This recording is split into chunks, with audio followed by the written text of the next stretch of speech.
লাগাতার জ্যামে অতিষ্ঠ ময়মনসিংহের ব্রিজ মোড়ের যাত্রীরা। এসএমকে মিজানের পাঠানো তথ্যচিত্রে থাকছে বিস্তারিত।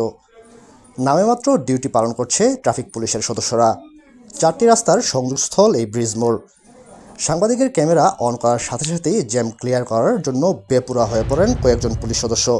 তবে ভালো বিষয়, সাংবাদিকের উপস্থিতি টের পেয়ে নিমিষেই ক্লিয়ার হয়ে গেল লাগাতার জ্যামের পরিস্থিতি। সাধারণ মানুষের মনে প্রশ্ন জেগেছে, যেভাবে ডিউটি ট্রাফিক পুলিশের সার্বক্ষণিক পালন করার কথা, সেখানে সাংবাদিকদের ক্যামেরা চলাকালীন সময়ে কেন চলবে? এ বিষয়টিতে ময়মনসিংহ জেলা ট্রাফিক পুলিশের ইনচার্জ এবং পুলিশ সুপারের দৃষ্টি আকর্ষণ জরুরি।